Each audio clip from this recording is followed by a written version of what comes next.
Doutor Alexandre, cirurgião cardíaco, então a vertente da cardiologia. Doutor Luciano?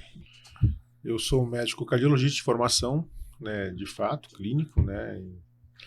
Há uma diferença de clínico para o cirurgião? Né? Tem, mas hoje a gente tem uma ligação complementamos muito grande, bem importante em termos de ideias, tudo. Ele conseguiu dar seguimento na parte clínica. Claro que a gente está sempre aprendendo muita coisa ainda, né? Tenho formação em cardiografia, eu sou tenho pós-graduação também em cardiologia do esporte e em cardiografia esportiva. Então, dentro da sua apresentação, já vou para a primeira pergunta desse podcast que eu tinha programado, que eu dei uma estudada. Muitas pessoas não sabem, mas existe a diferença entre cardiologista e cardiologia. Dentro dessa sua apresentação, qual que seria a diferença, assim, crucial para eu definir o que é a vertente da cardiologia ou do cardiologista? Na verdade, assim, aquele médico que ele tem uma formação dentro da especialidade de cardiologia, ele pode atuar normalmente, então ele só não pode se intitular como cardiologista, né, como o Alexandre acabou colocando no começo ali. O cardiologista, ele é titulado pela Sociedade Brasileira de Cardiologia, ele tem um título, ele tem um que a gente chama de registro de qualificação de especialidade, né? O RQE. Então, que a gente chama de RQE. Né, isso a gente tem, eu tenho, né?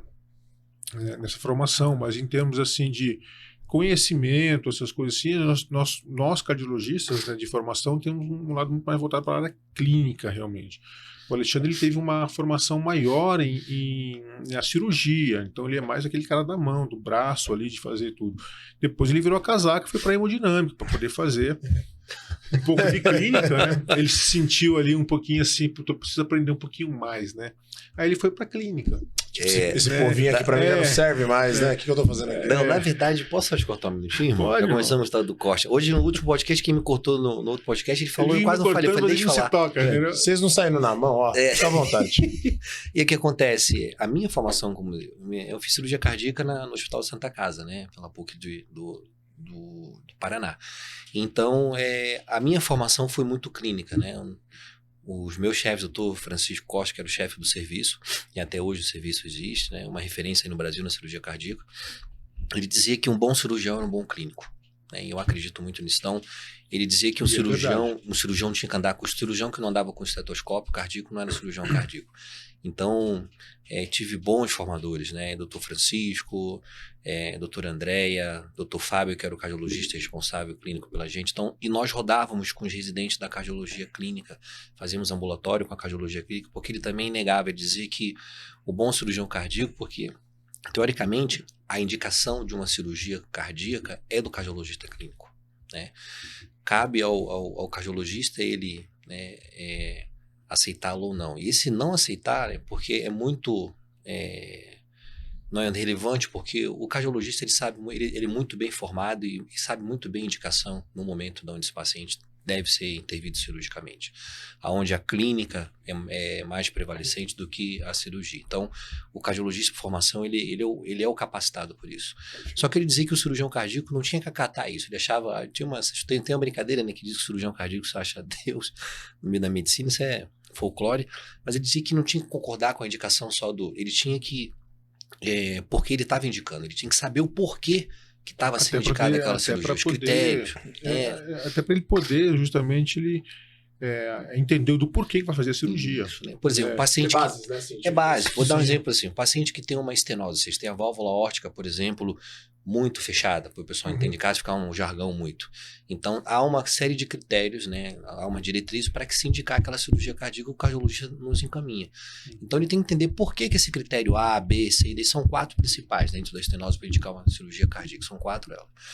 Por que esse primeiro está dizendo o quê? Por que essa área tem que ser menor de tanto? Por que a velocidade, o pico de passo de tanto a tanto e tanto? Então ele desminunciava. Então eu tive a cirurgia cardíaca mais extensa do que a cardiologia, quem tem a formação cirúrgica prévia, né? Então eu passei com 2 equipes de cirurgia de residentes da cardiologia, né? Então, graças a Deus, eu fui abençoado por esse serviço.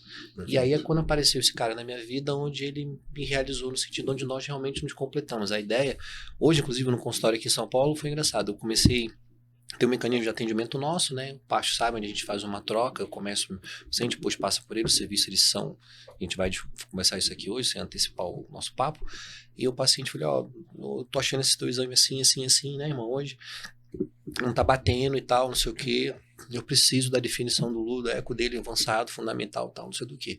Dito e feito, o pau botou a sonda, irmão, é isso aí, vem cá, é isso aqui, então a gente tá brifando toda hora, estamos um consultório, uma sala minha do lado da outra dele, então Sim. A gente tá ali, irmão, falei, tá vendo, irmão, o paciente voltou, eu falei, pô, bem que você falou, né, doutor Chantal, eu falei, porque parece que vocês pensam igual, depois ele foi dizer isso, o paciente, irmão. Na corrida a gente nem conseguiu brifar o nosso dia hoje, que a gente veio muito prazer para cá. Nossa, bom, pelo que eu entendi, então, são duas áreas que se complementam e são necessárias uma para outras. O doutor Alexandre falou que a parte dele, assim, de uma forma direta, seria mais a questão da cirurgia. Quais são as principais funções do cardiologista, então? Seria a prevenção, a detectação em relação a algum problema para passar, caso seja necessário a cirurgia, ou existem mais funções que são primordiais apenas para a parte do cardiologista? Só para deixar bem claro, assim, o Alexandre hoje ele tem formação de cirurgia cardíaca, mas hoje está como clínico. Né? Hoje ele toca a vida como clínico. Assim, ele não é mais aquele cara que faz cirurgia. Por quê? Ele entendeu que hoje a cardiologia do esporte é a vida dele. Então ele também é um cardiologista hoje, né? No caso, formação em cardiologia, que está buscando a área clínica, está se aperfeiçoando cada vez mais e mais, né? Então ele está indo. A cirurgia cardíaca, a gente precisa deles, eles precisam da gente. Certo. E vice-versa, né? E o cardiologista clínico, no geral, ele é um clínico, né, que vem desde a formação ali da graduação, depois vem aí a residência clínica médica, a residência em cardiologia, né, então vem desde lá. Então, assim, a gente não olha só o coração do paciente, não, pelo menos nós na nossa clínica, né, eu como condutor principalmente, eu não olho só o coração do paciente, quando o paciente vai lá comigo, né, eu vejo outras coisas, né, do paciente.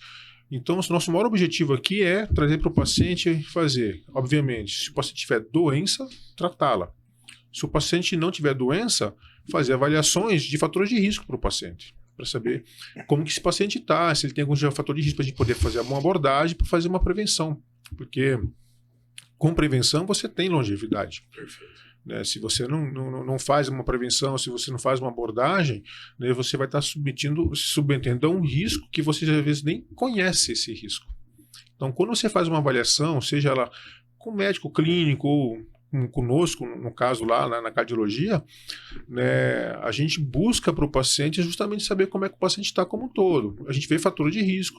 A gente vai abordar para o paciente o aspecto para poder aumentar a longevidade. A gente vai fazer exames para poder detectar, ou pelo menos saber como é que está essa função cardíaca. Se a gente detectar outras alterações, a gente caminha para outro especialista, porque a gente quer abordar o paciente como um todo dentro daquilo que a gente consegue fazer, do que é possível para nós fazermos. Né? E aí existem vários exames que você pode fazer. Né, e lá, bom, na nossa clínica, né, no nosso dia a dia, nós dispomos de vários exames. Né? Claro, obviamente que tem alguns exames que são bem mais, de um custo muito mais elevado, como uma ressonância, tomografia e tal, e vai para hospitais, clínicas assim, de grande porte, etc. Mas o nosso objetivo principal é justamente prevenção, longevidade.